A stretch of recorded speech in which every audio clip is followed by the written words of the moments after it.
Good morning, welcome to morning analysis. This is Mahalakshmi. Telangana శాసనసభ ఎన్నికల్లో కనీసం 90 స్థానాల్లో పోటీ చేయాలని ఇక్కడి నాయకత్వం భావించింది.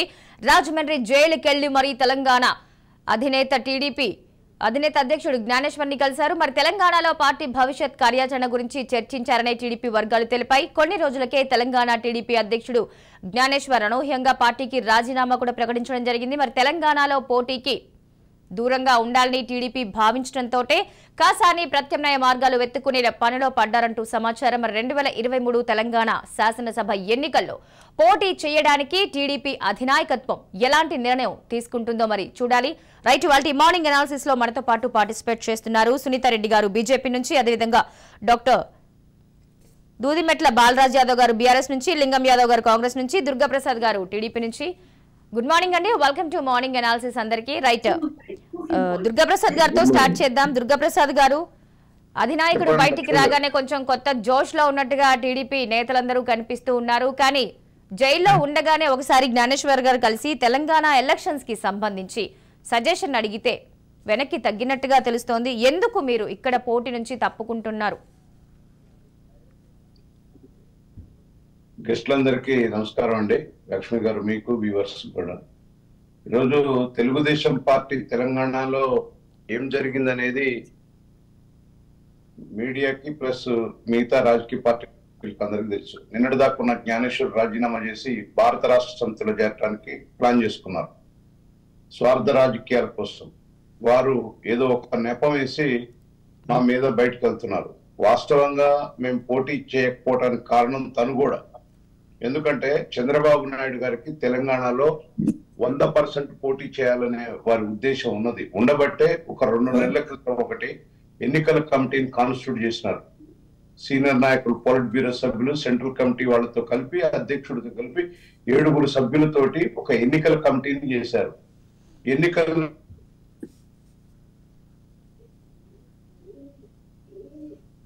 That is fact. మేము ఇక్కడ ఓపెన్ గానే మాట్లాడుతున్నాం.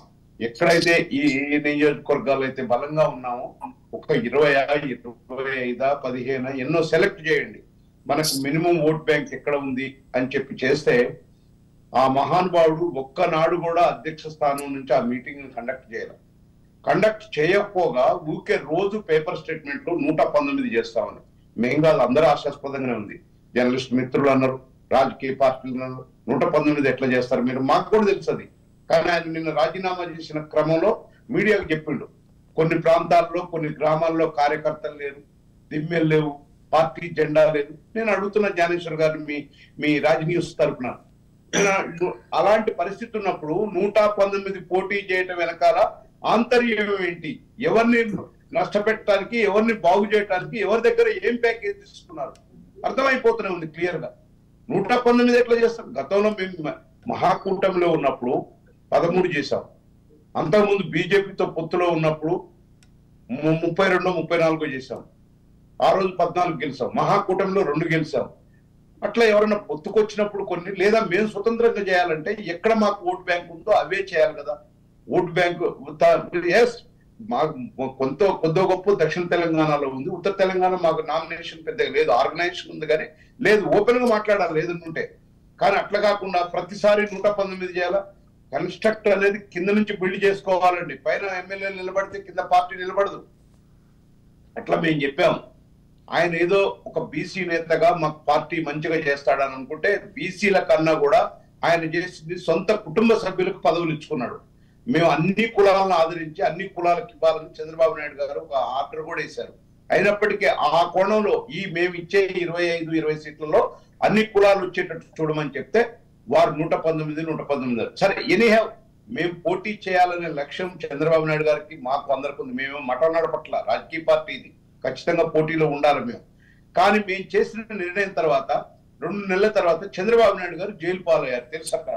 సరే, అదొక అక్రమ కేసులు పోయారు, నిన్న వచ్చారు, సంతోషం, అది వేరు, అదొక సబ్జెక్టు. అయితే ఇవాళ చంద్రబాబు నాయుడు గారు అనే వ్యక్తి లోపల ఉన్న తర్వాత మొత్తం యావత్ పార్టీ శ్రేణులంతా తెలంగాణలో కానీ ఆంధ్రాలో కానీ మొత్తం కూడా ఒక రకమైన డిజార్డర్ లోకి పోయారు. నాయకుడు అందులో పోయినాడు అని.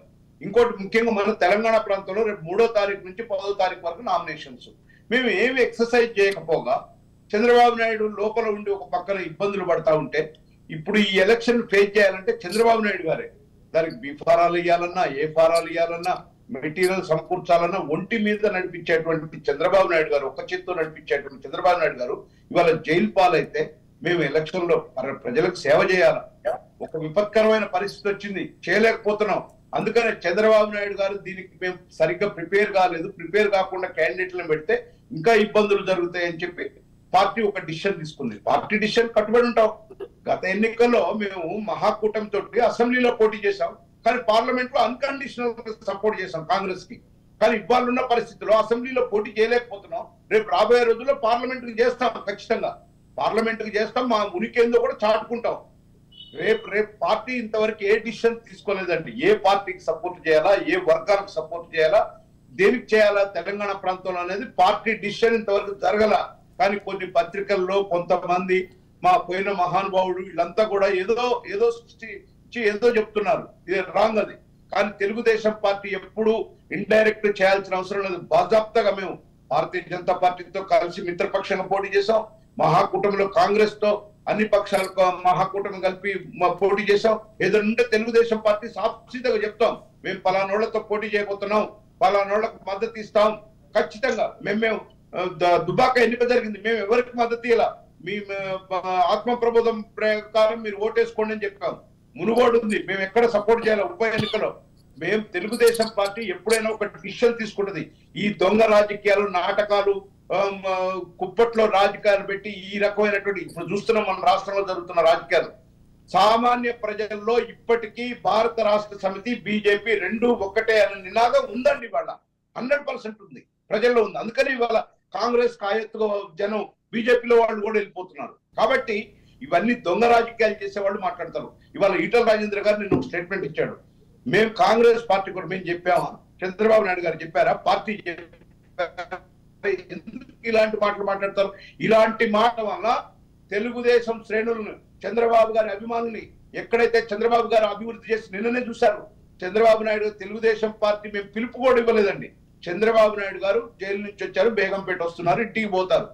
ఇవాళ ఐటీ సెక్టర్ లో ఉన్న ఎవరైతే లబ్ధి పొందారో చంద్రబాబు నాయుడు గారికి నిన్న స్వాగతం పలికింది డెవలప్మెంట్ స్వాగతం. అని చంద్రబాబు గారు చేసినటువంటి డెవలప్మెంట్ హైదరాబాద్ కానీ వాళ్ళ పర్సనల్ జీవితాల్లో వాళ్ళు చేస్తున్న ఉద్యోగాలు ఐటీ ఫ్యామిలీస్ తో వచ్చారండి వాళ్ళు.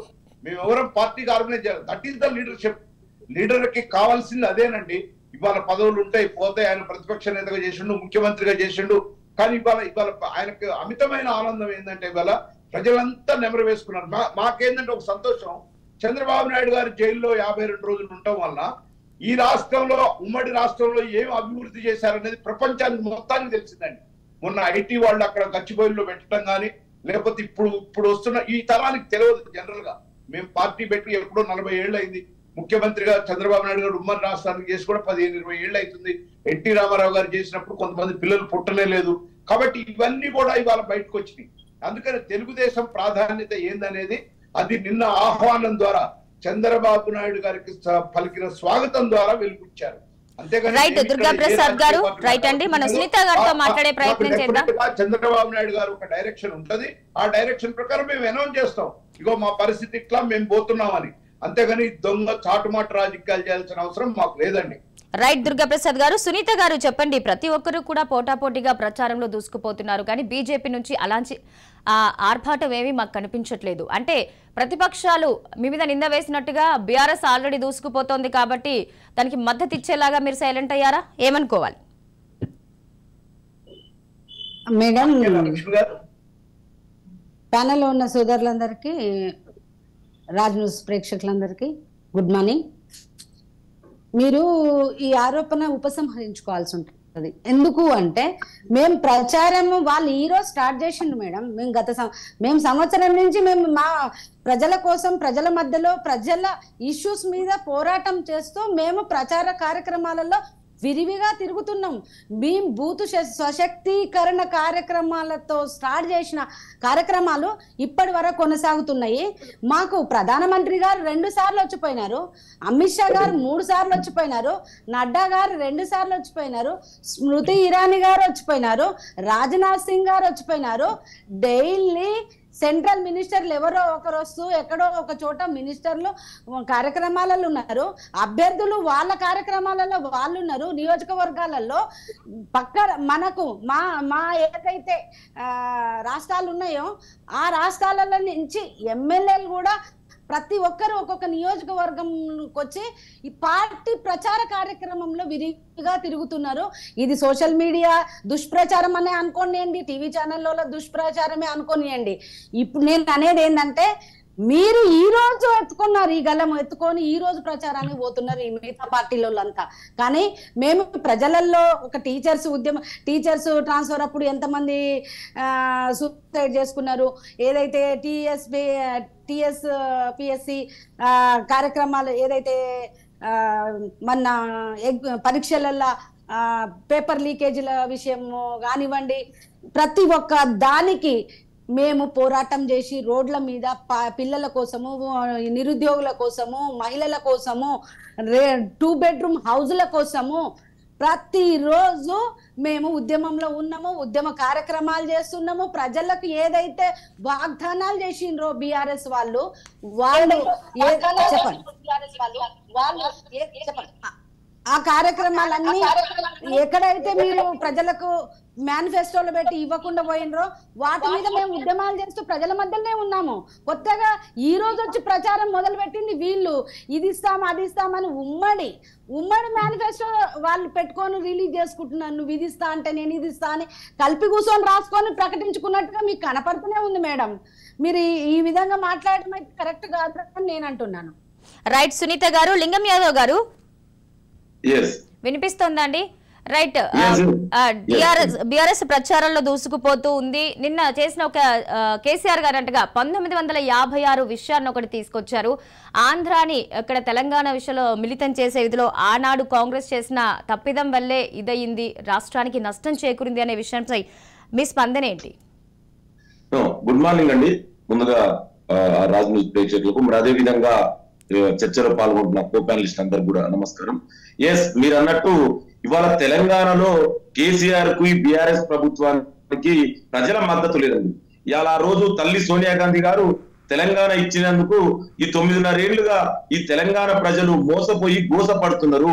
ఇలా కేసీఆర్ కు ప్రజల వద్ద పోయి చెప్పడానికి చేసిన పనులు ఏమీ లేక ఇలా మనం చూసాం. ఒక తెలంగాణలో ఎన్ని పేపర్ లీకేజ్లు అయినాయండి. ఆ రోజు ఉద్యమంలో కొట్లాడినప్పుడు నీళ్లు నిధులు నియామకాల పేరు మీద, ఇలా నీళ్ల పేరు మీద ఏం జరిగిందో తెలుసు. ఇలా మా నాయకుడు కూడా అక్కడ వెళ్తున్నాడు.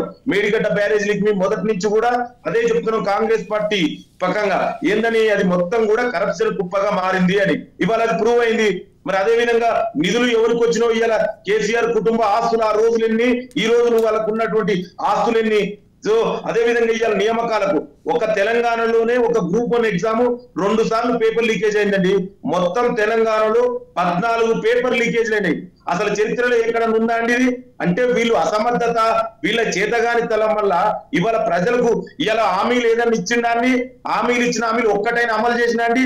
దళిత ముఖ్యమంత్రి, దళితులకు 3 ఎకరాల భూమి, అదేవిధంగా గిరిజనులకు మైనారిటీలకు 12% రిజర్వేషన్, డబుల్ బెడ్రూమ్ ఇల్లు, ఎకరాని కాన్స్టిట్యున్సీకి 1,00,000 ఎకరాల నీరు అందిస్తాయి. అంటే ఇవి ఏమీ అమలు చేయకపోగా ఎంతసేపు భావోద్వేగాలతోటి రాజకీయాలు చేయాలనేది ఒక కేసీఆర్ తెలుసు. ఇలా తెలంగాణ ప్రజలందరూ డిసైడ్ అయ్యండి.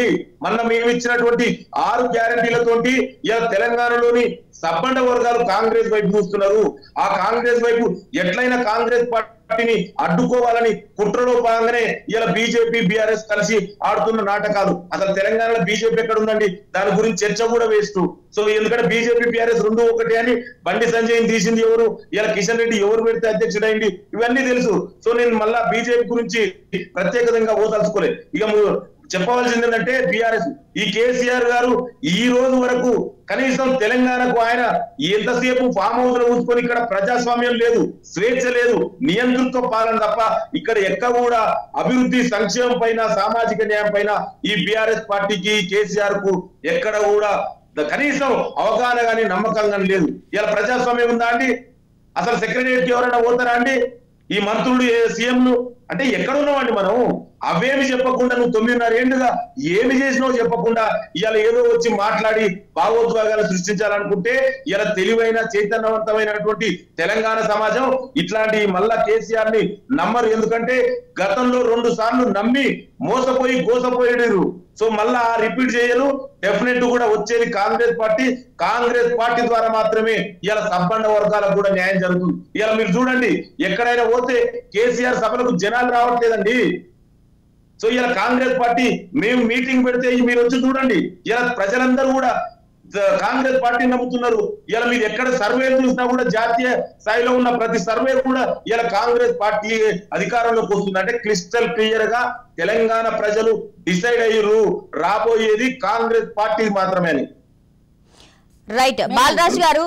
మేడం ఒక్క నిమిషం టైం ఇవ్వండి నాకు. ఖచ్చితంగా ఒకసారి బాలరాజ్ గారితో మాట్లాడిన తర్వాత మీ వర్షన్ వింటాం. సునీత గారు తప్పకుండా అందరికి ఒక్కసారి ఛాన్స్ ఇద్దాము. ప్లీజ్ బాలరాజ్ యాదవ్ గారు మీరేమంటారు? ఎందుకంటే ఇక్కడున్న కంప్లీట్ గా 3 పార్టీస్ కూడా బీఆర్ఎస్ మీద ఎలిగేషన్స్ చేస్తూ ఉన్నాయి.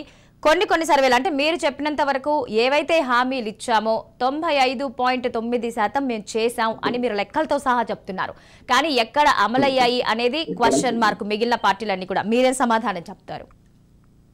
ముందుగా రాజ్ న్యూస్ ప్రేక్షకులకి, అదేవిధంగా లక్ష్మి గారు మీకు, అదేవిధంగా ప్యానలిస్టులు పెద్దలందరికీ నమస్కారం. ఎందుకంటే దుర్గా ప్రసాద్ గారు చాలా సీనియర్ నాయకులు, వారు సంతోషం తెలంగాణలో ఉండుకుంటూ తెలంగాణ టీడీపీని పట్టుకుంటున్నందుకు వారికి చాలా శుభాకాంక్షలు. అదేవిధంగా లింగం యాదవ్ గారు తెలంగాణ ఉద్యమంలో భాగస్వామ్యం కాంగ్రెస్ పార్టీ నమ్ముకొని పనిచేస్తా ఉన్నారు, సంతోషం. అదేవిధంగా బీజేపీ ప్యానలిస్ట్ సునీత గారికి నమస్కారం. అమ్మ లక్ష్మి గారు, వాస్తవాలు మాట్లాడుకోవాలి. ఇలా తెలంగాణలో ఎందుకు కేసీఆర్ గారిని తొలగించాలనుకుంటారు ప్రజలు? రైతు బంధు రూపంలో సుమారు 68 లక్షల మంది రైతాంగం ఖాతాలలో ఈ 9.5 ఏళ్ల కాలంలో 11 దఫాలుగా 72,000 కోట్లు వేసినందుకు తెలంగాణలో కేసీఆర్ మార్చాలనుకుంటారా? ఈ 9.5 ఏళ్ల కాలంలో ముసలమ్మల ఆత్మగౌరవాన్ని నిలపడం కోసం 16 లక్షల మంది వృద్ధులు, 15 లక్షల మంది వితంతువులు, 6 లక్షల మంది వికలాంగులు, 4 లక్షల మంది బోధకాలకు సంబంధించిన వాళ్ళు, డయాలసిస్ పేషెంట్ సుమారు 1,00,000 మంది పేషెంట్స్ ఎవరైతే ఉన్నారో వీరందరికీ కూడా ఒక ఆసరా పెన్షన్ రూపంలో సుమారు 59,688 కోట్లు వాళ్ళ ఖాతాలోకి మళ్లించినందుకు కేసీఆర్ గారు వద్దనుకుంటారా? ఈ ఏదైతే నీళ్లు నిధుల నిమ్మకాల గురించి చాలా పెద్దలు ఇలా ఫస్ట్ నుంచి కూడా 2014 నుంచి 2023 వరకు కాంగ్రెస్ పార్టీకి దొరికినటువంటి అస్త్రం నిరుద్యోగుల్ని మోసం చేయడం, నిరుద్యోగులు రెచ్చగొట్టడం, ఉస్మాన్ సిటీకి రేవంత్ రెడ్డి గారు వెళ్ళడం, అక్కడ విద్యార్థులు రెచ్చగొట్టడం. నిన్నే సోషల్ మీడియాలో తిరుగుతా ఉంది. రేవంత్ రెడ్డి గారు ఉస్మాన్ సిటీ విద్యార్థుల గురించి ఏముందా, బీర్ ప్యాకెట్ తింటారు, ఆ పక్కన ఉన్నటువంటి ప్యార్లలో బీరు తాగుతారు, ఇష్టమైనట్టు మాట్లాడతారు, విద్యార్థులకు ఏముంటది, వాళ్ళకైనా సిద్ధాంతం ఉందా రాద్ధాంతం ఉందని చెప్పేసి మాట్లాడేది. యూనివర్సిటీ విద్యార్థుల గురించి, ఉస్మాన్ సిటీ విద్యార్థులైనా ఎస్సీ విద్యార్థులైనా ఈ తెలంగాణలో అన్ని ఉస్మాన్ యూనివర్సిటీ విద్యార్థి నాయకులు అందరం కూడా ఆ రోజు ఆ తెలంగాణ రాష్ట్రం రావాలని కొట్టాలనే వాళ్ళం, జైల్లో ఉన్న వాళ్ళం.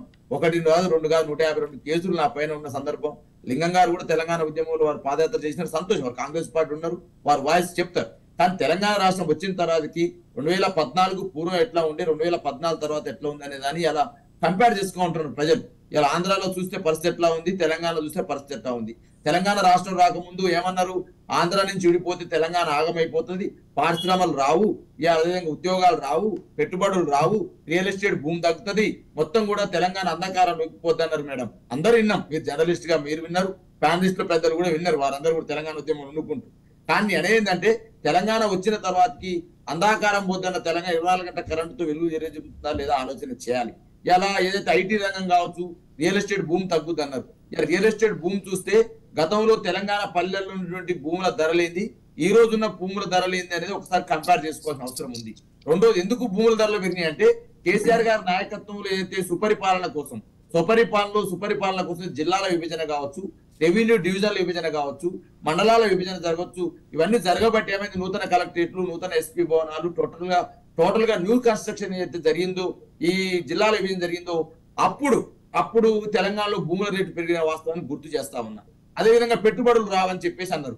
ఈ 9.5 ఏళ్ల కాలంలో మేము చెప్తా ఉన్నాం మేడం, సుమారు ఈ రాష్ట్రానికి సంబంధించినటువంటి ఏదైతే సుమారు 31,600 పరిశ్రమలు వచ్చేసి 22,600,000 మందికి ఉద్యోగాలు పెట్టుబడుల రూపంలో ఏదైతే పరిశ్రమలు రావడం రూపంలో కల్పించగలిగినాం. అదేవిధంగా ఐటీ పెట్టుబడులు ఆ రోజు 2014లో 54,000 కోట్ల ఎగుమతులు ఉంటే ఈ రోజు 1,83,000 కోట్లకు ఐటీ ఎగుమతులు పోయిన సందర్భాన్ని గుర్తు చేస్తా ఉన్నా. ఉద్యోగాల గురించి మాట్లాడుతున్నారు మేడం. ఊరికే ఉగదంపుడు ఉపన్యాసాలు ఎందుకు చెప్తున్నారు అర్థం కాదు. మీరు ఆర్టీఐ కట్టండి, ఏ శాఖలు ఎన్ని ఉద్యోగాలు వచ్చిందో తెలుస్తుంది మేడం. ఇవాళ మేము అగ్రికల్చర్ టోటల్ గా ఈ 9.5 ఏళ్ల కాలంలో 2,32,308 ఉద్యోగాల సంబంధించి ఆర్థిక శాఖ క్లియరెన్స్ ఇచ్చింది మేడం. మీరు ఆర్టీఐ కూడా కట్టండి తెలుస్తుంది.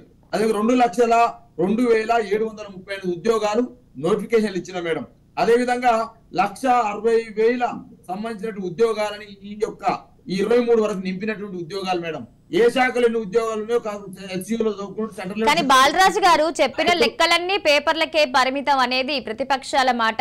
ఎక్కడ ఉద్యోగాలు వస్తున్నాయి, వస్తే ఉస్మానియాలో ఎందుకు ఇంతగా ధర్నాలు జరుగుతున్నాయి, ఆత్మహత్యలు జరుగుతున్నాయి అనేది ప్రశ్న. రైట్, ఒక్క నిమిషం సునీత గారు అండ్ లింగం యాదవ్ గారు ఒక్క నిమిషం. తప్పకుండా ఇస్తాను. రైట్, చెప్పండి. అండ్ బాలరాజు యాదవ్ గారు ఇప్పుడు చెప్పిన మీ లెక్కలే కాకుండా భూములకి సంబంధించి కూడా అసైన్డ్ భూములకి సంబంధించి అసలు లెక్కలే లేవన్నది కొంతమంది ముఖ్య నేతలు చెప్తున్న మాట కూడా. అమ్మా ఇప్పుడు తెలంగాణ ప్రభుత్వము అనేది వ్యక్తిగతం కాదు తల్లి. ఏదో వ్యక్తిగతమైనటువంటి గెడ్జ్ తోటి ఏది పడితే అది మాట్లాడుతున్నారు. కేసీఆర్ గారు అంటే కేసీఆర్ గారు వ్యక్తిగతమా? తెలంగాణ ప్రభుత్వంలో ఎవరు తెలంగాణ అస్సలు డెఫినెట్ గా కాదు. కేసీఆర్ ఒక్కరిదే కాదు తెలంగాణ అంటే. అందుకే కదా ఇంతగానో ఎలిగేషన్స్ వస్తున్నాయి. రైట్ చెప్పండి. తప్పకుండా సునీత గారు తల్లి చెప్పండి. మా వర్షం చెప్పిన తర్వాత వాళ్ళని తీసుకోండి, అప్పుడు వారు వాయిస్ చెప్తారు. అది కూడా ప్రజల్లోకి మంచిగా వెళ్తుంది. ఏంటంటే ఇలా ఉద్యోగాల నియామకాల విషయం సంబంధించి క్లియర్ చాట్ గా మేము వివరిస్తా ఉన్నాము. నియామకాల విషయం సంబంధించి చెప్పినాము, నిధుల విషయంలో చెప్పినాము, అదే విధంగా నీళ్ల విషయంలో చెప్తా ఉన్నాం. ఇలా అనవసరమైన ఆరోపణలు చేస్తూ వీరు మాట్లాడుతూ ఉన్నారు. వీరు కూడా కొన్ని రాష్ట్రాల్లో పరిపాలన కాంగ్రెస్ పార్టీ వాళ్ళు హిమాచల్ ప్రదేశ్ లో ఉన్నారు, అదేవిధంగా మా రాజస్థాన్ లో ఉన్నారు, ఛత్తీస్గఢ్ లో ఉన్నారు, కర్ణాటకలో ఉన్నారు. కులగన్న గురించి ఇక్కడ వచ్చి చేస్తా ఉన్నారు రాహుల్ గాంధీ గారు. ఎందుకు చేయదు భారతీయ జనతా పార్టీ అని? సోయి ఉంటే కనీసం ఆ రాష్ట్రాలలో కులగన్న చేయాలి. ఇలా బీహార్ రాష్ట్రంలో వాళ్ళు చేసినారు, మేము చేసినాం. 2015లో మేము చేసిన కేసీఆర్ గారి నాయకత్వంలో సకల జిల్లా సర్వే చేసి ఈ రాష్ట్రంలో ఎన్ని కులాలు ఉన్నాయి, ఎన్ని కులాల్లో ఎంత జనాభా ఉంది, వారికి ఏ కార్యక్రమాలు తీసుకోవాలని ఆలోచనతో ఆ చాట్ తోటి కేసీఆర్ నాయకత్వం ముందుకు పోతా ఉంది. ఉకదప్పుడు ఉపన్యాసాలు వచ్చి ఏటీఎం లాగా మార్చుకోకండి దయచేసి తెలంగాణను. కర్ణాటక ఆల్రెడీ ఏటీఎం అయింది కాంగ్రెస్ పార్టీకి, 2వ ఏటీఎం గా తెలంగాణలో వేసుకోవాలని చెప్పేసి రోజు ఈయన పడుకుంటూ రాహుల్ గాంధీ. మరి ఆయన జాతీయ నాయకుడా ప్రాంతీయ పార్టీ నాయకుడు అర్థం కావట్లేదు. రోజు తెలంగాణలో వచ్చడం, నోవాటెల్లో శంషాబాద్ నోవాటెల్లో బస చేయడము, ఇక్కడ నుండి బిర్యానీ తినడము, అదే బిర్యానీ తినడము, ఇక్కడ నుంచి పోవడము. టూరిస్టులు సంతోషం. మేడిగడ్డ పోయి చూసినామని చెప్పండి తెలుస్తుంది. కాళేశ్వరం లాంటి అద్భుతమైన ప్రాజెక్ట్ ని 3.5 సంవత్సరాల్లో కేసీఆర్ నాయకత్వంలో కట్టిన మాట వాస్తవం కాదా? ఇలా 132,000 ఎకరాలకు నీళ్లు ఇస్తున్న మాట వాస్తవం కాదా? 1 కోటి ఎకరాల మాగారి చేస్తా ఉన్నాము. 70 లక్షల ఎకరాలకు కాళేశ్వరం నుంచి వస్తా ఉంది. మిగతా ప్రాంతం మొత్తం కూడా 1,32,00,000 ఎకరాలకు సాగునీరు అందిస్తా ఉన్నాం. మీరు ఇచ్చిందంతా 2014లో 62 లక్షల ఎకరాలకు ఇచ్చారు. ఇలా మీ 1,32,00,000 ఎకరాలకు భూమి సాగు ఇస్తా ఉన్నాం. కాబట్టే కదా పంట దిగుబడి పెరిగింది, ధాన్యం ఉత్పత్తి పెరిగింది. మరి ఎందుకు తెలంగాణ తలసరి ఆదాయం లక్ష్మి గారు ఆ రోజు 1,24,000 తలసరి ఆదాయము, ఈ రోజు 3,17,000 ఎట్లాగా బాకింది? విద్యుత్ తలసరి వినియోగం ఆ రోజు ఉన్నటువంటి తలసరి వినియోగం 1162 మెగావాట్లు, ఈ రోజు 2,200 మెగావాట్లకు ఎట్లా పెరిగింది తలసరి వినియోగము? ఇలా ఏ కొలమానం చూసినా యుఎన్ అంటే ఐక్యరాజ్య సమితి కొలమానంలో చూసినా శిశు మరణాల రేట్ ఎట్లా ఉంది, అదేవిధంగా ఇది ఎలక్షన్ ప్రచారం లాగా ఇది పెట్టేసి సునీత గారు చెప్పండి. స్టేజ్ షో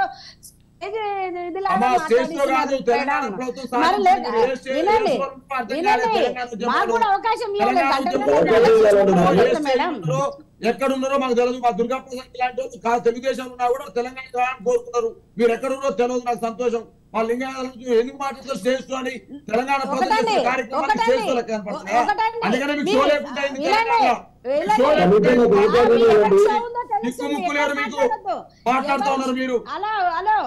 మీ ఒక్క కేసీఆర్ పోతేనే తెలంగాణ రాలేదండి. ఓట్లు వచ్చింది, మీరు వచ్చినారు. కేసీఆర్ కాకపోతే మీరు వచ్చినారు తెలంగాణ. ఆ బిల్లుకు మేము సహకరిస్తా వచ్చింది. ఏం సహకరించారు? 1990లో ఓటు 2 రాష్ట్రాలు తెలియకుండా తెలుసుకొని మాట్లాడాలి. ఆ బిల్లుకు సహకరించి భారతీయ జనతా పార్టీ మాట్లాడకండి. మీరు మాట్లాడండి. ఎవరు బిల్లు కోటేసింది? ఎవరు? కాకినాడ తీర్మానం తెలుసా మీకు? కాకినాడ తీర్మానం ఏంది? మీ భారతీయ మీలాగా స్వార్థంతో చేయలేదు. మీలాగా స్వార్థంతో చేయలేదు. దళిత ముఖ్యమంత్రిని ఇస్తానని మభ్య పెట్టి గొంతు కోసుకుంటానని చెప్పి మీరు పరిపాలన చేస్తున్నారు. అబద్ధాలు చెప్పేది మీరు. ఫస్ట్ అబద్ధాలు మాట్లాడుతున్నారు. తెలంగాణ మీ ఒక్కరితో వచ్చింది అనుకుంటున్నావా? సకల జనులు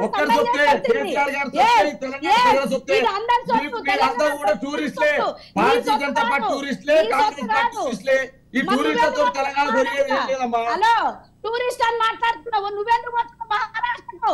నువ్వెందుకు పోతున్నావు బీహార్కు? నువ్వెందుకు పోతున్నావు పంజాబ్కు? నువ్వెందుకు టూరిస్ట్ వా? నువ్వు ఆంధ్రప్రదేశ్ నువ్వు టూరిస్ట్ తెలంగాణ డెవలప్మెంట్ జోరు మాట్లాడతారు. తెలంగాణ సంక్షేమం గురించి జోరు మాట్లాడతారు. తెలంగాణ సంక్షేమం గురించి జోరు మాట్లాడతారు. మా ఎజెండాను వేరే రాష్ట్రాలు మేడం నాకు ఛాన్స్ ఇవ్వండి. ఆల్రెడీ మీరు ఆర్గ్యూ చేస్తూనే ఉన్నారు. రైట్, మీ వర్షన్ వినిపించండి.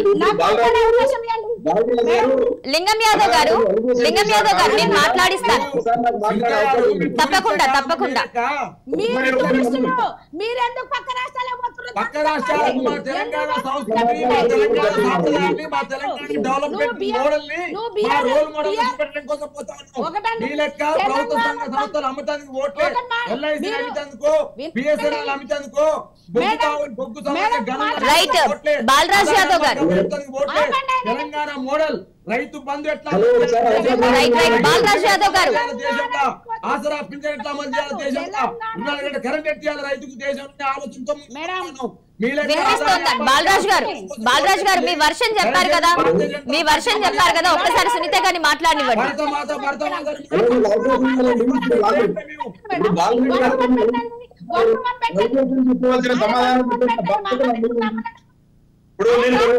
లింగం యాదవ్ గారు నేను ఆప్షన్ ఇస్తాను, ఒక్క నిమిషం. రైట్, సునీత గారు మీ వర్షన్ చెప్పండి. తప్పకుండా. తెలంగాణ ఉద్యమ స్ఫూర్తిని తెలంగాణ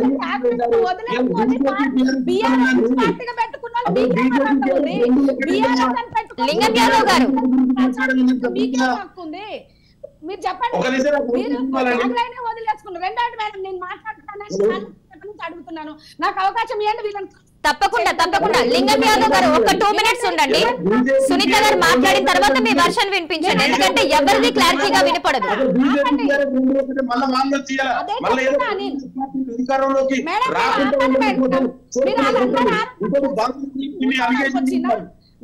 ఒక్క నిమిషం సునీత గారు మీరు హోల్డ్ లో ఉండండి.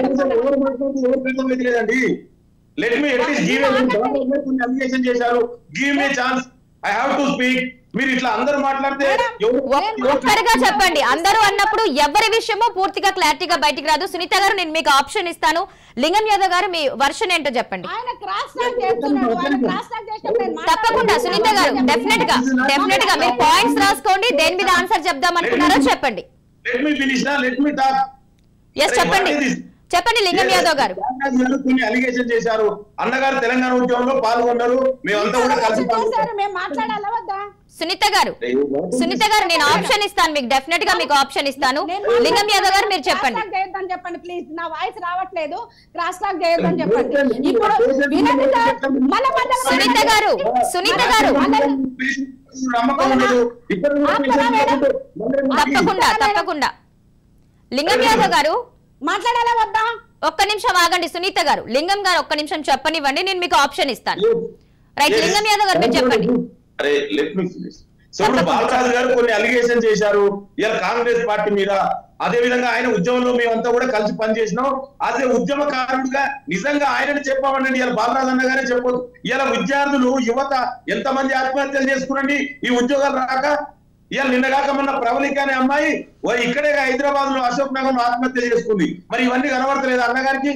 ఇలా తెలంగాణ ఆ రోజు కొట్లాడి సాధించింది ఎందుకండి, ఇలా అదే ఉస్మాన్ యూనివర్సిటీ పోదాం లేదా కాకతీయ యూనివర్సిటీ ఈ సెంటర్ ఎక్కడికైనా పోయి అడుగుదాం. ఇలా ఎక్కడైనా రిక్రూట్మెంట్ జరిగిందా అండి ఇలా ఉస్మాన్ యూనివర్సిటీలో? 9.5 ఏళ్లుగా ఇలా విద్యా వ్యవస్థ అస్తవ్యస్తం ఉందండి.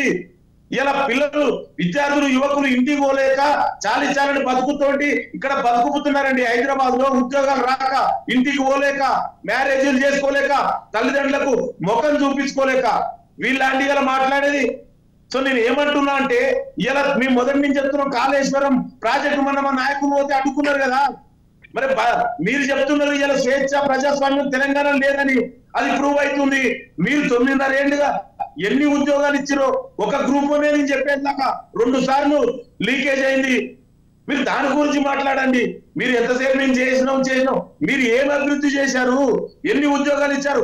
According to Biswal committee report ప్రకారం 191,000 ఖాళీలు ఉన్నాయి. ఇది నేను చెప్పడం కాదు, కేసీఆర్ అపాయింట్ చేసిన కమిషనే చెప్పింది కదా.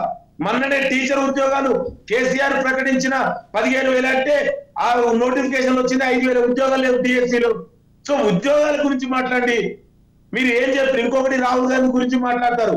అన్న తెలంగాణ కాంగ్రెస్ పార్టీ తెలంగాణ ఇచ్చిందే అంత ఉమ్మడి ఆంధ్రప్రదేశ్ లో తెలంగాణ రాష్ట్రానికి అన్యాయం జరుగుతుందని. మరి 9.5 ఏళ్లుగా నీకు అధికారం ఇచ్చారు కదా, నువ్వు దాని గురించి చెప్పు. ఇక బీజేపీ గురించి మాట్లాడితే వాళ్ళు ఏదో మాట్లాడుతున్నారు తప్ప తెలంగాణలో మరి బీజేపీ ఈ 9.5 ఏళ్లుగా కానీ మన గ్యారంటీ లేదని ఇచ్చారండి. ఇప్పటి వరకు ఐటీఆర్ ప్రాజెక్ట్ ని తీసుకుపోయారు, కాజిపేట రైల్వే కోచ్ ఫ్యాక్టరీ తీసుకుపోయారు, బయ్యారం ఉక్కుల ఫ్యాక్టరీ తీసుకుపోయారు. వీళ్ళు తెలంగాణ చేసింది ఏంటండి? ఇంకోటి అదే విధంగా క్యాస్ట్ సెన్సస్ గురించి మాట్లాడుతున్నారు. మేము మొన్న కాంగ్రెస్ పార్టీ అలయన్స్ లో ఉన్న బీహార్ రాష్ట్రంలో క్యాస్ట్ సెన్సస్ చేసి చూపించాం. మరి ఇలా బీజేపీ కేంద్రంలో ఉన్న బీజేపీ క్యాస్ట్ సెన్సస్ ఎందుకు చేస్తుందండి? బీసీల మీద అంత ప్రేమ ఉంటే. మరి అదే విధంగా ఇక్కడ కేసీఆర్ గారు అన్న చెప్పారు ఇప్పుడు సమగ్ర కుటుంబ సర్వే, మరి దమ్ముంటే దాన్ని బయట పెట్టండి. రైట్ లింగం యాదవ్ గారు, రైట్ అండి లింగం యాదవ్ గారు ఒక నిమిషం మనం సునీత గారు చెప్పేది విందామండి. తెలంగాణ సంక్షేమము అభివృద్ధి ఈ 2 పార్టీలకు లేదు. అందుకే ఇలా తెలంగాణలో సబ్బండ వర్గాలు కాంగ్రెస్ పార్టీ నమ్ముతున్నారు. రైట్ లింగం యాదవ్ గారు, బీజేపీలోకి జాయిన్ అయిన నాయకులందరూ కూడా తిరిగి మళ్ళా కాంగ్రెస్ కొడుతున్నారు. అంటే కాంగ్రెస్ ఒకటే 9.5 ఏళ్లుగా ఈ కేసీఆర్ నియంత్రిత ప్రభుత్వానికి ఈ రాజరిక ప్రభుత్వానికి కొట్లాడుతున్న ఏకైక పార్టీ కాంగ్రెస్ పార్టీ. అందుకే నిన్న వాళ్ళ మేనిఫెస్టో కమిటీ చైర్మన్ వివేక్ గారు, అంత ముందుకు రాజగోపాల్ రెడ్డి గారు, అదే విధంగా బీఆర్ఎస్ నుంచి ఎమ్మెల్యేలు ఎమ్మెల్సీలు జెడ్పీ చైర్మన్లు ఎందుకు అంటే ఇలా తెలంగాణ కాంగ్రెస్ పార్టీకి ఇలా ప్రజల మద్దతు ఉందండి. రైట్ లింగం యాదవ్ గారు మీకు ఆ కాంటెంట్ ఉంది కదా. రైట్ లింగం యాదవ్ గారు, నాకు అవకాశం ఇచ్చినాక ఇన్నిటికి సమాధానం తప్పకుండా. రైట్ లింగం యాదవ్ గారు మీకైతే ఆ కాన్ఫిడెన్స్ ఉంది కదా తెలంగాణలో విన్ అవుతామనేసి. సునీత గారు చెప్పండి. మళ్ళీ దానికి సమాధానం చేయడానికో మేము మాట్లాడడానికి అవకాశం ఉండాలి కదా మేడం. రైట్ సునీత గారు మీ వర్షన్ వినిపించారు. నిజాలు మేము కూడా నిజాలే చెప్తామండి, మేము నిజాలే చెప్తాము, మీలాంటి అబద్ధాలు చెప్పము, మీలాంటి అబద్ధాలు చెప్పము, మేము మీలాంటి అబద్ధాలు చెప్పము. కాపండి. రైట్ లింగం గారు ఆగండి, ఒక్క నిమిషం ఆగండి. సునీత గారి వర్షన్ వినిపించనివ్వండి. లింగం గారు లింగం గారు మీ వర్షన్ మీరు వినిపించారు కదా, మిగిలిన వాళ్ళకి కూడా ఒక్కసారి అవకాశం ఇవ్వండి. రైట్ సునీత గారు చెప్పండి. సునీత గారు చెప్పండి. మీరు ఒక్కొక్కరిని పెడతాను చెప్తాను మేడం. వీళ్ళు ఏం చెప్తున్నారు? బీఆర్ఎస్ టీఆర్ఎస్ ఒకటని దుర్గా ప్రసాద్ అన్న అంటాడు, ఈయన కాంగ్రెస్ నాయకులు కూడా అంటున్నారు. బీఆర్ఎస్ టీఆర్ఎస్ ఒక్కటి అని అనడానికి మీకు ఏం ఆధారం ఉంది? కాంగ్రెస్ టీడీపీ బీఆర్ఎస్ ఒకటి అని చెప్పడానికి నేను 100 ఉదాహరణలు చెప్తా వినండి. ఇప్పుడు ఏదైతే దుర్గా ప్రసాద్ అన్న ఫస్ట్ చెప్పిండు, దానికి నేను అంటున్నాను వాళ్ళ చంద్రబాబు నాయుడు గారు ఏదైతే రేవంత్ రెడ్డి గారు ఇప్పుడు వీళ్ళ అధ్యక్షుడు, ఇప్పుడు వీళ్ళ అధ్యక్షుడు ఆ రోజు 50 లక్షల రూపాయలతోటి డైరెక్ట్ రెడ్ హ్యాండెడ్ గా పట్టుబడ్డప్పుడు ఆ కేసు ఇన్వెస్టిగేషన్ లో బ్రీఫ్డ్ మీ అని చెప్పింది వాళ్ళ చంద్రబాబు నాయుడే. అతని వాయిస్ అని తెలిసినాక కూడా ఎందుకు చర్యలు తీసుకోలేదు? వీళ్ళంతా ఒకటి కాబట్టి. వినండి, మీరు మధ్యలో క్రాస్ టాక్ చేయొద్దు. ఇక బిఆర్ఎస్ టిఆర్ఎస్ మన కాంగ్రెస్ టిఆర్ఎస్ ఒకటని చెప్పడానికి 100 ఉదాహరణలు చెప్పొచ్చు మేడం. ఎందుకు అంటే వీళ్ళ అధ్యక్షుడు ఇప్పుడు ఏదైతే మన రేవంత్ రెడ్డి గారు ఉన్నారో ఆయన కన్నీళ్లు పెట్టుకొని చెప్పిండు ఏమని, నన్ను ఎప్పుడు ఉంచుతారో ఎప్పుడు తీసేస్తారో తెలియదు, టిఆర్ఎస్ వాళ్ళకి హాట్ లైన్ నడుస్తున్నది మా గాంధీ భవన్ అని చెప్పినాడు. అదే జానారెడ్డి గారు ఏం చెప్పినారు, మేము వాళ్ళతోటి ముందుగాని తర్వాత కానీ అలయన్స్ వెళ్తామని చెప్పినారు. అదే కోమటిరెడ్డి వెంకటరెడ్డి గారు వచ్చేసి ఏం చెప్పిండ్రు, టిఆర్ఎస్ తోటే మేము పోతాం, బిఆర్ఎస్ తోటే మేము పోతాము, రేపు మాకు తక్కువైనా వాళ్ళకి తక్కువైనా మేము కలిసి వెళ్తున్నామని చెప్పడం జరిగింది. అదే రేవంత్ రెడ్డి గారు 50 లక్షల రెడ్ హ్యాండెడ్ పట్టుబడ్డా కూడా ఆ భగవంతుడు కూడా కాపాడలేదు నిన్ను అని చెప్పి ఇప్పటి వరకు కేసుల మీద కూడా చర్యలు తీసుకునే పరిస్థితి ఉన్నది. రెండోది, మనము ఏదైతే గిరిజన మహిళని మనం రాష్ట్రపతిగా పెట్టుకుంటే ఆ రోజు కాంగ్రెస్ పార్టీ నుంచి నిలబెట్టిన క్యాండిడేట్ కు కాంగ్రెస్ పార్టీ వాళ్ళకంటే బిఆర్ఎస్ వాళ్ళే ఎక్కువ అడ్వర్టైజ్మెంట్ చేసి ఎక్కువ ప్రచారం చేసి ఎయిర్పోర్ట్ నుంచి ఘన స్వాగతం ఫ్లెక్సీలు కొట్టి పిలుచుకురావడం జరిగింది. ఉపాధ్యక్షులు ఉపరాష్ట్రపతి ఎన్నికలు కూడా వాళ్ళకు సమర్థించడం జరిగింది. మీకు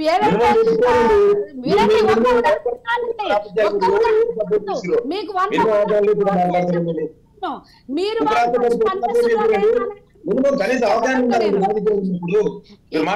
వినండి, మీరు క్రాస్ టాక్ చేస్తారు,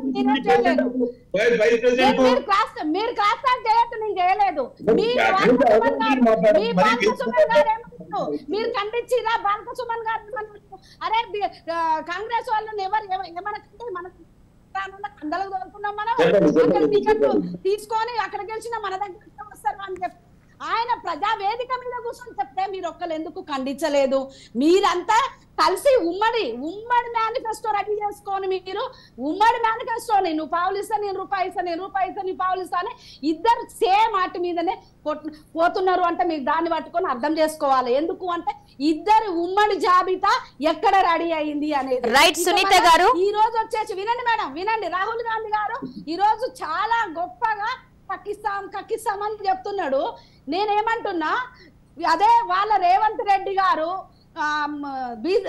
పిసిసి పదవి కోసం దాదాపు 30 కోట్ల రూపాయలు పెట్టి పిసిసి పదవి తెచ్చుకున్నాడు అని చెప్పి స్వయంగా హనుమంతరావు గారు, స్వయంగా వెంకటరెడ్డి గారే మీకు మీ పేపర్ల ద్వారా మీకు చెప్పిన సంగతి మనం చూసినాము. మరి వాళ్ళని ఎందుకు ప్రక్షాళన చేసుకోవట్లేదు? రెండోది, ఈ రోజు ప్రతి క్యాండిడేట్ మీరు డబ్బులు తీసుకొని టికెట్లు ఇస్తున్నారన్న ఆరోపణలు చేస్తున్నారు. మరి వాళ్ళ దగ్గర కూడా పక్కించాలి. గతంలో మీరు చేసిన స్కాములు A to Z స్కాములు ఉన్నాయి మేడం. అన్ని పంచభూతాలను స్కాములలో పంచభూతాలను స్కాములు చేసిన సునీత గారు మీరే అంటున్నారు కదా, ఆరోపణలు మాత్రం మీరే అంటున్నారు కదా, కన్ఫర్మేషన్ కాదు కదా సునీత గారు. రైట్ అంటే ఒకసారి దుర్గా ప్రసాద్ గారితో కూడా మాట్లాడదాం. దుర్గా ప్రసాద్ గారు ఊకదంపుడు ఉపన్యాసాలు ఇస్తారు. ఇంకొకటి 6 గ్యారంటీలు ఇస్తున్నాము, 20 ఈ గ్యారంటీలు ఇస్తున్నాము. వీళ్ళ గ్యారంటీలను ఎవరు నమ్మరు మేడం. ఎందుకు అంటే వీళ్ళ పార్టీకి ప్రతిపక్ష హోదా ఇచ్చి 20 మంది ఎమ్మెల్యేలను గెలిపిస్తే కనీసం ఒక్కరు లేకుండా పోయి ఆ పార్టీలో జాయిన్ అయిన 12 మంది మూకుమ్మడిగా పోయి జాయిన్ అయ్యి మంత్రి పదవులు కూడా తీసుకుంటే వీళ్ళు కనీసం ఒక ధర్నా చేసి వీళ్ళ సైడ్ నుంచి ఒక నిరసన కార్యక్రమం కూడా చేయలేని దౌర్భాగ్యంలో వీళ్ళుండి టిఆర్ఎస్ బీజేపీ ఒకటి రైట్ సునీత గారు, సునీత గారు రాహుల్ గాంధీ రైట్ సునీత గారు ఒక్క నిమిషం అండి. జేడీఎస్ తోటి వచ్చి బీటీ మమ్మల్ని అన్నాడు, తర్వాత పోయి ఆయన బీ టీమ్ గా కలిసిండు. మాకు మహారాష్ట్రలో ఏమన్నాడు, మేము శివసేన బీ టీమ్ అన్నాడు, శివసేన తోటి కలిసి మేము అలయన్స్ పెట్టుకున్న పార్టీతో ఇలాంటి అబద్ధాల కాంగ్రెస్ పార్టీ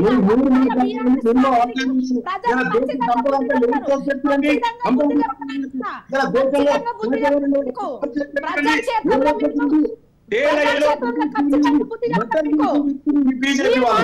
మీరు గ్యారంటీలు జనాలకు చెప్పడం కాదు, మిమ్మల్ని మీకు రాజ్యాంగం వ్యవస్థ మీద నమ్మకం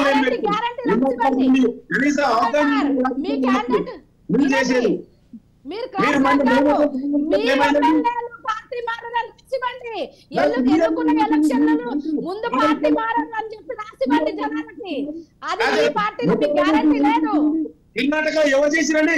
కనీసం మాట్లాడితే మేము అలయన్స్ లో ఉంటే మీరు అలయన్స్ లో తీసుకున్నారు. అలయన్స్ లో పోటీ చేసినాం. మేము అలయన్స్ లో పోటీ చేసినాం. మీలాగా చేయలే.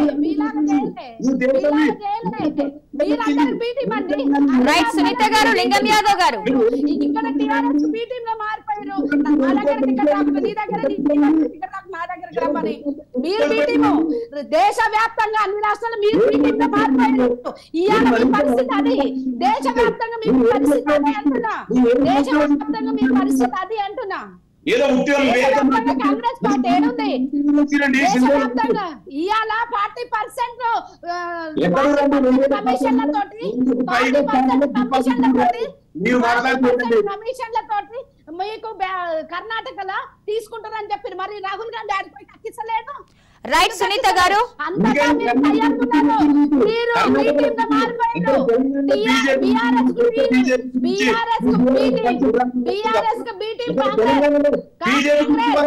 పోటీ చేస్తలేనండి ఎలక్షన్ లో.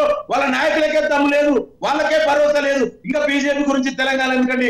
మీరు మాట్లాడేటప్పుడు కూడా కనీసం అవగాహన.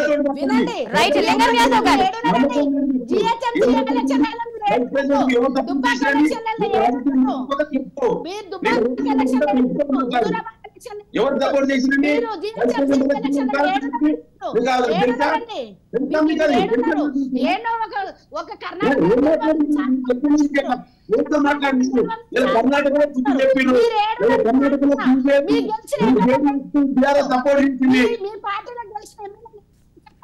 మీ పార్టీలో గెలిచిన ప్రతిపక్ష హోదా లేకుండా మీ ఎమ్మెల్యేలంతా టీఆర్ఎస్ పంపించేసి ఇవాళ మీరు చిలక పలుకులు పలుకుతున్నారే.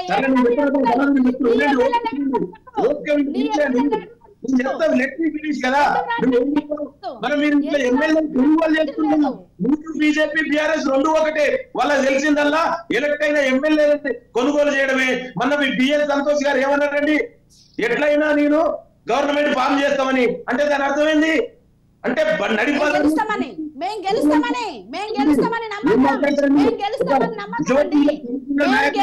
నమ్మకం. ఏమి మెసేజ్ ఇస్తారండి? మేము ప్రభుత్వం ఏర్పాటు చేస్తాం ఖచ్చితంగా మా నమ్మకం అండి. ఎందుకంటే మేము డిహెచ్ఎంసీ ఎలక్షన్ 28% వేగ కాదు డిహెచ్ఎంసీ ఎలక్షన్ లో 28% మేము ఓట్లు తెచ్చుకున్నాం. రాజగోపాల్ రెడ్డి అసలు మీ నాయకులు ఇప్పుడు డికేఆర్ గారు కానీ మీ అధ్యక్షులు పోటీ చేయడానికి రెడీగా లేరు. నువ్వు దాని గురించి మాట్లాడు. ఇప్పుడు చర్చ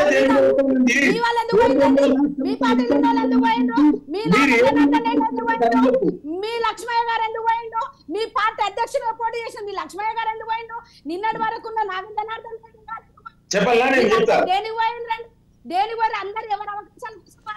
రైట్ అండి. సునీత గారు అండ్ లింగం యాదవ్ గారు ప్లీజ్ ఒక్క నిమిషం అండి. దుర్గా ప్రసాద్ గారికి ఆప్షన్ ఇవ్వండి. దుర్గా ప్రసాద్ గారు చెప్పండి. లక్ష్మి గారు ఎస్ వినబడుతుంది, చెప్పండి దుర్గా ప్రసాద్ గారు. ప్రేక్షక పాత్ర వహించినట్టుగా ఉంది. చెప్పండి దుర్గా ప్రసాద్ గారు. డిబేట్స్ కి రాకుండా, ఎందుకంటే డిబేట్స్ క్వాలిటీ లేదు. ఒకళ్ళ తర్వాత ఒకళ్ళు మాట్లాడితే ప్రజలకు పోతుంది. ఎవరో ఒకరి వర్షన్ పూర్తిగా వినిపిస్తే బాగుంటుంది. చెప్పండి. మాట్లాడకుండా మధ్యలో వచ్చేది వాళ్ళు. మీరు కట్ చేయమన్నా కట్ చేస్తలేరు కదా మేడం. సునీత గారు ఇప్పుడు మీరు మధ్యలో అడిగిన టైం అడిగినా మేడం నేను క్లాస్ స్టార్ట్ చేయొద్దని కూడా చెప్పినా మేడం, మీరు కట్ చేస్తలేరు. లేదు లేదు సునీత గారు మీరు ఆర్గ్యూయింగ్ లో చాలా టైం వాడారు. మీకు అది తెలియలేదు అంతే. దుర్గా ప్రసాద్ గారికి ఆప్షన్ ఇచ్చాం కదా, ప్లీజ్ ఒక్కసారి ఆయన వర్షన్ విందాం. చెప్పండి దుర్గా ప్రసాద్ గారు. లక్ష్మి గారు ఎస్ చెప్పండి. ఇప్పుడు బీజేపీ సునీత గారు ఒక మాట మాట్లాడారు. నేను తర్వాత వారు ఈ డిబేట్ అయిపోయిన తర్వాత ఒకసారి ఎన్నికకి పోయి చూసుకోమనండి ఈ డిబేట్ ని. నేను మాట్లాడింది ఏంటంటే తెలంగాణ సమాజంలో ప్రజల్లో భారత రాష్ట్ర సమితి బీజేపీ ఒకటిగానే ఉంది, గ్రామ లెవెల్ నుంచి రాష్ట్ర లెవెల్ వరకు అని అన్నా.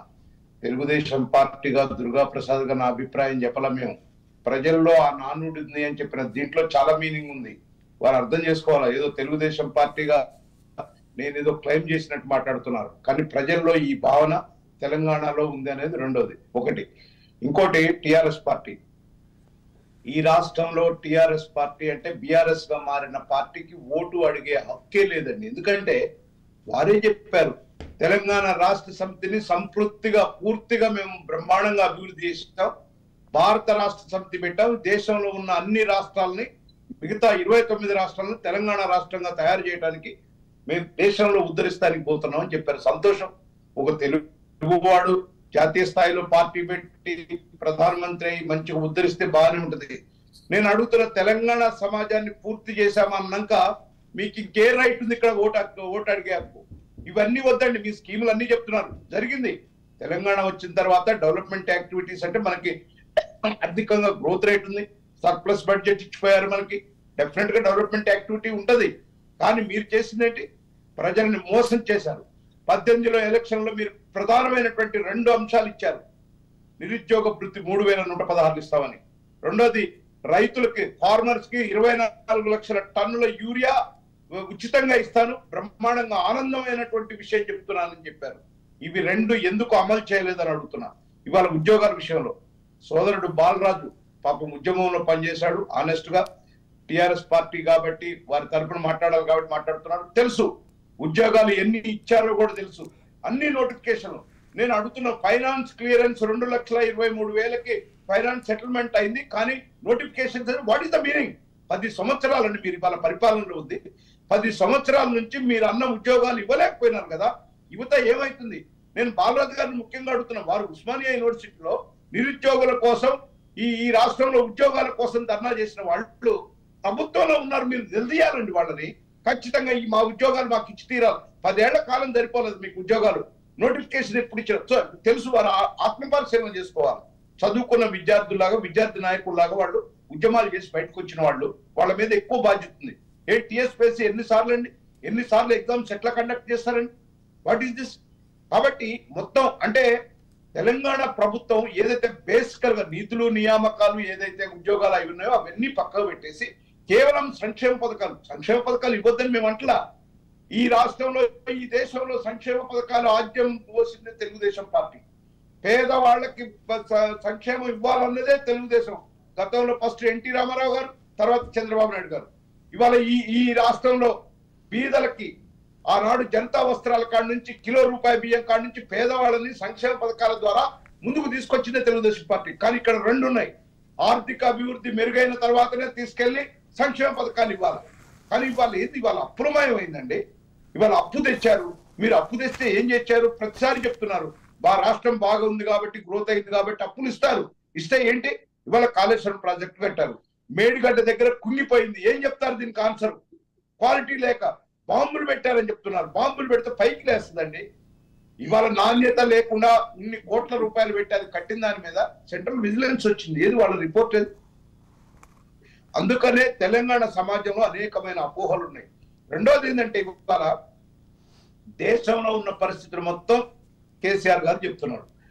మరి ఈ తెలంగాణలో ఫుల్ఫిల్ అయినట్టు మీరు భావించారు కదా. ఇంకా ఫుల్ఫిల్ అయినంత భావించిన తర్వాత ఇప్పుడు ప్రతి సభలో చెప్తున్నారు ఇంకా సంక్షేమ పథకాలు కూడా ప్రకటించారు. ఏదో కాంగ్రెస్ 6 సంక్షేమ పథకాలు ప్రకటించింది, దానికి ధీటుగా ఉండాలని మళ్ళీ ఏదో చెప్తున్నారు. తెలంగాణ సమాజం 10 సంవత్సరాలు మీరు చేసిన తర్వాత డెఫినెట్ గా ఈ సమాజంలో యాంటీ ఇన్కమెన్స్ ఉంది. మీరు పొరపాటు పడుతున్నారు. మీరు ఏంటంటే ఏకపక్షంగా ఎమ్మెల్యేల మీద వ్యతిరేకత ఉన్నా సరే, నేను ఓపెన్ గానే మాట్లాడుతున్నా బాలరాజు, ఎమ్మెల్యేల మీద వ్యతిరేకత ఉన్నా సరే అదే ఎమ్మెల్యేలు కంటిన్యూ చేస్తున్నారు. ప్రజలు వద్దు బాబు అని మీ పార్టీలో 2-3 వర్గాల వాళ్ళు చెప్పారు. ఎవరినన్నా ఇవ్వండి, పలానాన్ని ఇవ్వద్దని. దరిదాపుగా 40-45% ఎమ్మెల్యేస్ మీద వ్యతిరేకత ఉన్నా కూడా ఎందుకు అట్లా అంటే ఏంటిది? ఈ సమాజంలో స్వతంత్రం లేదా? డెమోక్రసీ లేదా? ఇష్టానుసారంగా మీ పార్టీలో కూడా డెమోక్రసీ లేదు ఈ లెక్కన. కాబట్టి తెలంగాణ సమాజం అనేక విషయాల్లో చేశారు. కొంత డెవలప్మెంట్ యాక్టివిటీస్ జనరల్ గా ప్రభుత్వాలు ఆన్గోయింగ్ ఏదైతే ఉంటాయో అవన్నీ చేశారు. మేము కూడా చెప్తున్నాం, ఎకో సిస్టమ్ ఏదైతే ఉందో గత ప్రభుత్వాలు చేసిన ఎకో సిస్టమ్ కంటిన్యూ చేశారు. చంద్రబాబు నాయుడు గారు ఐటీతో డెవలప్ చేశారు, దాన్ని కంటిన్యూ చేశారు. కాబట్టి వాళ్ళ గ్రోత్ రేట్ ఎక్కువ వచ్చింది. వెల్కమ్ చేస్తున్నాం దాన్ని. కానీ దాని తర్వాత అసలు మీరు మెయిన్ ట్యాగ్ లైన్ నిధులు నియామకాలు అన్నారు. నియామకాలు ఇవ్వండి. అసలు నిరుద్యోగ యువత ఎంత ఇబ్బంది పడుతుందండి. కనీసం మీరు నియామకాలు లేట్ చేసి చేశారు. 3,000 అన్నారు, 116లోనే పెట్టొచ్చు కదా. మీరు అనేక మీ ఫ్యాన్సీ స్కీములు ఉన్నాయి, దీన్ని పెట్టచ్చు కదా. ఇంకోటి, మీరు డబుల్ బెడ్రూమ్ ఇల్లు అన్నారు, మీరు కట్టలేకపోతున్నారు, స్థలాలు దొరకలేదు, అర్థం చేసుకోండి. కానీ 3 లక్షలు ఇంటికి ఇస్తామన్న తర్వాత ఎప్పుడు పెట్టారని 2 నెలల ఎలక్షన్ ఉన్నాయనగా అప్లికేషన్ తీసుకున్నారు, ఇంతవరకు వాళ్ళకి ఇయ్యలేదు. అంటే ఏం చేద్దాం అనుకున్నారు? మీరు ఒకసారి వెరిఫై చేసుకోండి, భారత రాష్ట్ర సమితి వెరిఫై చేసుకోండి. ఈ ఇళ్ల స్కీములు ఏమైంది, దళిత బంధు ఏమైంది, బీసీ బంధు ఏమైంది, మీ స్కీమ్స్ అన్ని పెట్టిన స్కీమ్స్ ఇప్పుడు మీరు మొదటి 2-3 నెలల క్రితం స్టార్ట్ చేసినవి అన్ని, వీటి నుంచి ప్రజల నుంచి ఏమొచ్చిందో మీరు ఒకసారి చూడండి. ఇవాళ ఈ రాష్ట్రంలో డెఫినెట్ గా యాంటీ ఇన్కంబెన్సీ ఉంది, ప్రజలు చూస్తున్నారు. ఖచ్చితంగా ఏదో ఒక పార్టీకి ఒక అధికారం ఇవ్వాలనే ఆలోచనలో ఉంది. రైట్ దుర్గా ప్రసాద్ గారు, రైట్ అండి. మొత్తానికి మేము ఇవాళ తెలుగుదేశం పార్టీగా డెఫినెట్ గా మా పార్టీ నుంచి ఒక నిర్ణయం వస్తుంది. 30వ తారీఖు ఎన్నిక ఉంది, ఎన్నికల్లో పోటీ చేయట్లేదు కాబట్టి మేము ఎవరికి మద్దతు ఇవ్వాలని బాగా సాక్షిగా చెప్తాం. మాకు ముఖవాటం ఏమి లేదు, ఇవాళ మాకు ముఖవాటం అనేది లేదు. అనేక పార్టీల్లో మా పార్టీ నుంచి కాంగ్రెస్ పోయారు, మా పార్టీ నుంచి టీఆర్ఎస్ పోయారు. టీఆర్ఎస్ ఇవాళ భారత రాష్ట్ర సమితి బ్రాకెట్ లో టీడీపీనే కదా, అంతా మా వాళ్లే కదా. ఇక్కడ ఇప్పుడు కాంగ్రెస్ లో కొంతమంది పోయారు, కొంతమంది బీజేపీలోకి పోయారు. రాజకీయ పార్టీలు మారటం అనేది వాళ్ళ స్వతంత్రం, అది వాళ్ళ ఆ పరిస్థితులను బట్టి ఆ ఎగ్జిస్టెన్స్ బట్టి పోతారు. దానికోసం అని చెప్పి ఆయన ఇందులో ఉన్నాడు, ఈయన ఇందులో ఉన్నాడు, ఎవరు లేదు. కానీ రాజకీయ అలయన్సెస్ అనేది ప్రజల కోసం. నేను కూడా చెప్తున్నా, తెలంగాణ ప్రాంతంలో, తెలంగాణ సమాజంలో 119 నియోజకవర్గాలు